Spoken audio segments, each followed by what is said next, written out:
Germany releases one of Al Jazeera's most prominent journalists. Ahmed Mansour was arrested at Berlin airport at Egypt's request, prompting international controversy. So why did Germany arrest him? What precedent has the whole affair set? This is Inside Story.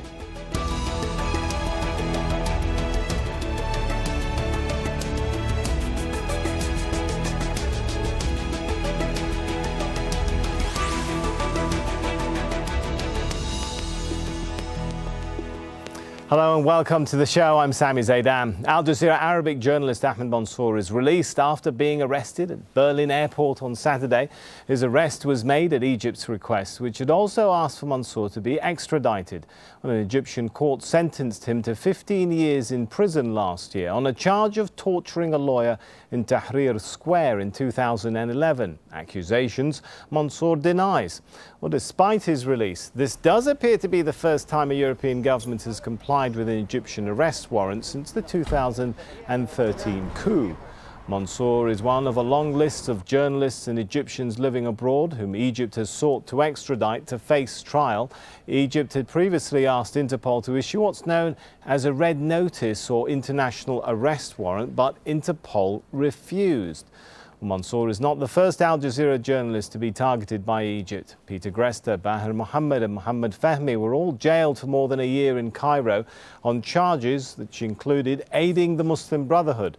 Well, Gresta has since been released and deported. Fahmy and Mohammed have been released on bail and they continue to face charges in a retrial. Let's get the thoughts of our guests now. In Washington, D.C., Sharif Mansour, the Middle East and North Africa Programme Coordinator for the Committee to Protect Journalists. In Berlin, Olaf Bernke, Director of the European Council on Foreign Relations. Olaf was former Senior Chief of Staff and Senior Advisor to members of the German Parliament.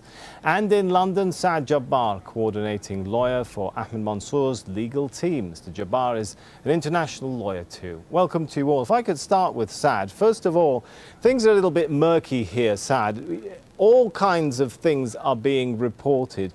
Let's start with the grounds. Why was Ahmed Mansour arrested in the first place? Was it because of an Egyptian arrest warrant? Was it because of complaints having been filed within the German system? What were the grounds? This is the most mysterious and shocking question. Why? Firstly, we thought it was the Interpol. He was arrested at the request of Interpol, who have confirmed to us on October the 21st, 2014, that the Egyptians made a request, and it was against Ahmed Mansour, but it was turned down because it was not complying with the standards of the organization or the Interpol. And we kept monitoring all the names of Al Jazeera on the list of the Egyptian government, and there was no red notice against Ahmed Mansour. And on the eve, after he was arrested, it was confirmed to us from the Interpol that they did not request the arrest. So where did that arrest come from? This is the question, and I'll answer it. It is a good question. I'll answer it. It came from the ministry. It came from the Ministry of Justice in Germany. That's what we concluded. But it is mysterious because why arrest Ahmed Mansour when you don't have any extradition treaty with Egypt?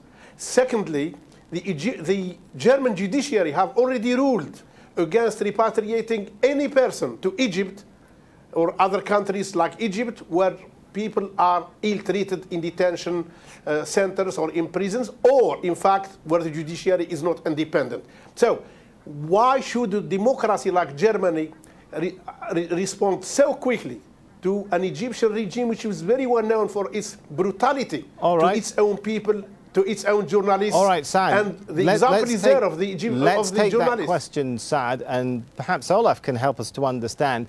We're hearing from the coordinating lawyer for the legal team of Ahmed Mansour here, Saad Jabbar, saying from his investigations, from what he's been able to dig out, it came from the ministry in Berlin.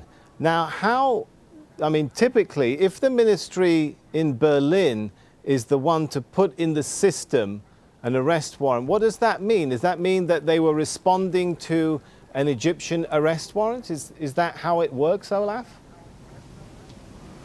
It's really hard to say. So I'm not a legal expert in the first place, and so therefore I think this will be the interesting news to come in the next days, how really this happened. And my guess from what I heard here and what I'm talking to people is that despite the fact how he get into the system once you're into it, so it was more or less a mistake, as has been said before, because and therefore also the release, I think, was the conclusion of, okay, this should never have happened. And definitely not because the recent visit of al-Sisi in Berlin was covered by a lot of criticism within Germany, and that this visit really came to not just a very unpleasant time, but actually so the pre-request by the German government before they wanted to welcome President al-Sisi here was that he has free and open parliamentary elections, which he obviously did not have so far, and it changed at the same time when we got news that there's a big deal with Siemens, one of the German industry, made with the Egyptian government. So a lot of criticism towards the German government. So therefore, I really don't understand why the ministry should have an interest to topple this now with the arrest of Ahmed Mansour. All right, I don't want to turn you into a legal expert and answer too many sort of legal process, but from your understanding, you are very familiar, of course, with German politics. You've advised German politicians.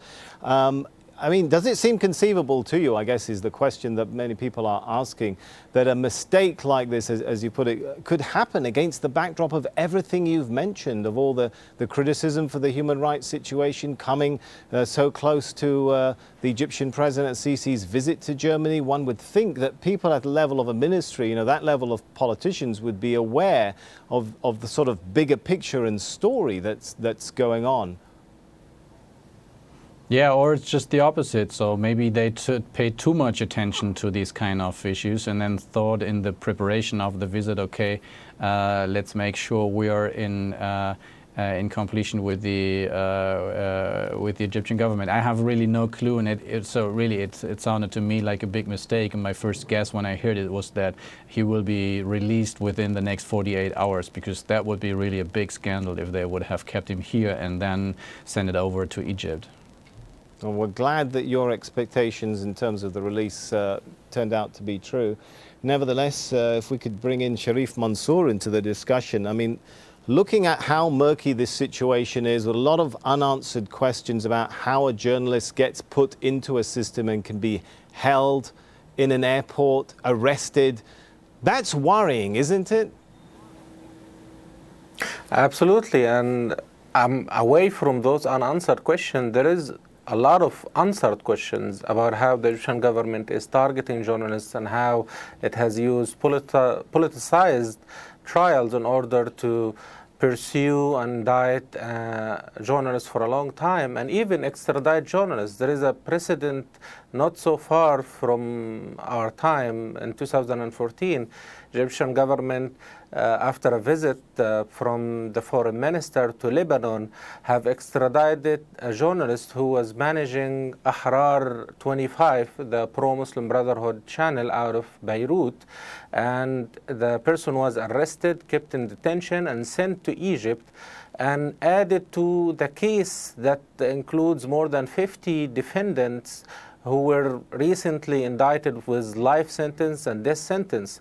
So this has already happened. The Egyptian government is already doing this. They are using as much power, influence, and lobbying effort they can internationally to go after and pursue critical journalists and opposition journalists.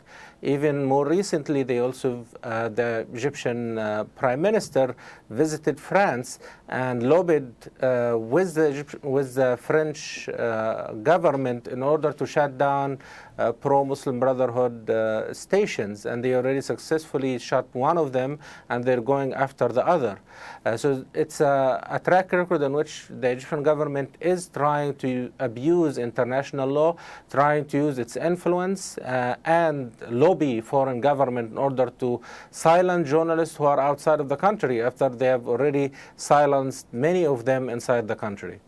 All right, I'm glad you mentioned the point of the lobbying that's going on behind the scenes, because, of course, the fairness of the Egyptian judicial system has been called into a question a number of times in the last few years, particularly the use of mass trials. Well, speaking last year, a spokesman for the UN's High Commissioner for Human Rights condemned one such mass trial in which more than 500 supporters of the deposed democratically elected President Ahmed Mansour were sentenced to death, saying, this is from the UN, the mass imposition of the death penalty after a trial which was rife with procedural irregularities is in breach of international human rights law. Now, I want to come back to Olaf and ask the question, there was a time when, statements like that from the UN prompted countries, including Germany, to withhold their aid. And now we're at a situation where German authorities, apparently at some level, are now looking at Egyptian arrest warrants going, well, maybe we should take this seriously.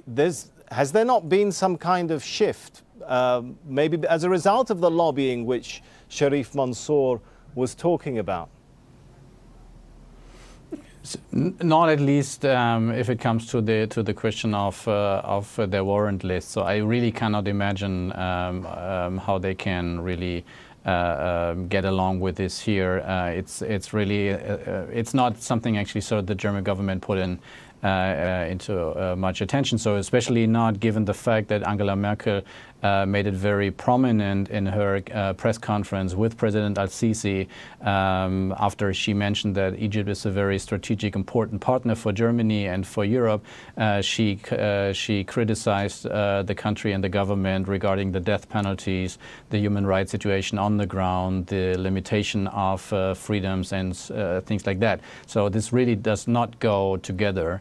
I really just can speculate that this is really a mistake, which is, of course, which has to be investigated and become transparent. How it could happen that he ended up in the list, but I think there's not a shift, at least in this regard. There is a shift in much more political terms. As I mentioned, the deal with Siemens. There's also a big deal on two big submarines with the Egyptian army, which has been accepted and completed by the German Minister of Economics. I think there's a shift in terms of the strategic assessment of the role of Egypt in the region, where countries like Libya, Yemen, Iraq, Syria are failing, and I think the German government has an interest to back those strategic partners like Egypt, but combine them and in a way actually so make quite public that there is a conditionality towards their support. Well, I want to get the input perhaps of Saad Jabbar. Did you feel that when you're dealing with cases like this, which unfortunately you have to, it's part of your job, I mean, do you feel a change in sentiment in the response that you get back from governments? I would like to make one thing clear. The request has come definitely from Egypt, because when Mansour arrived in Germany, he wasn't stopped. If he was on any list, he would have stopped him on arrival. So once the Egyptian government knew that Mansour was there, they made an immediate request, and the Germans jumped and complied. So you don't think, Saad, you're saying you don't think this was just a technical mistake that was made? Definitely not, and I would like to hear what the German government know, and as an old and mature democracy, they should be held to account. Unless they use double standards. This is non-German, Arab, Muslim of origin. It doesn't matter. It matters. The humiliation and the harassment of Mansour for so many hours shouldn't be taken lightly. And I would like to add that now we see Western countries are queuing, lobbying to invest in Egypt once the new banks are willing to give money because of the extension of the canal and the huge infrastructure projects there, although the dictator has no money. But banks, governments are all now competing and jumping, amongst, trading on each other in order to get a slice, including the Germans. So there is that, so the business, interest and the greed tipped over human rights and freedom of the press. We in Security Council passed a resolution and it was adopted and it was sponsored by the Western countries for the protection of journalists in areas of crisis. How come journalists are harassed, detained in democracies? That's why we have to lay grounds now to create mechanisms and procedures so that, at least in the Western countries, so as not to repeat the case of Mansour. This is really a very bad precedent. Right, it should be made that point. really erased from the book. And on one of the points you were mentioning, let's point out Western ties with Egypt did cool down after that military coup in 2013, but relations with the government in Cairo have improved, it seems, since. And with it, lucrative trade deals have been agreed, as our guests are telling us. The US recently resumed its military aid to Egypt after cutting it in the wake of the coup. And during a visit to Berlin earlier this month, Egyptian President Abdel Fattah al-Sisi signed a $9 billion deal with the German company Siemens. Cairo has also agreed a deal with the French government worth almost $6 billion to buy 24 Rafale fighter jets. When you look at stuff like that, Mr. Sharif Mansour, do you have a feeling that perhaps some in the international community are embracing the Egyptian regime too quickly? Has there been much of an improvement in the human rights situation over the last year? Absolutely not. On the contrary, the situation is going from bad to worse. And even with the most prominent case, Al Jazeera case, in which the Egyptian government have made several promises to resolve it, it has not been resolved to this day. We've seen at least 6 journalists, to our count, being sentenced to life in prison in April for the first time. Unprecedented numbers of journalists behind bar. We are working on an imprisoned census, an updated one that will be released this week from the Committee to Protect Journalists, and you will see how many numbers of those journalists are in prison, what kind of ridiculous charges they are being charged with, and also the conditions, the very difficult conditions that they are facing. This is, in fact, the worst time to be a journalist in Egypt. And also with the same kind of trajectory of how the Egyptian government have went against press freedom, they have done so against NGOs.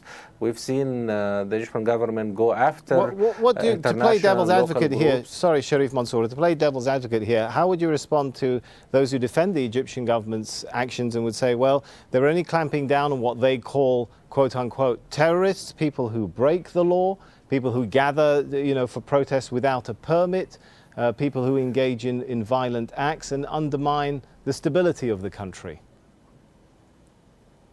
Well, those are the justifications that the government are making, and they are not validated with any evidence.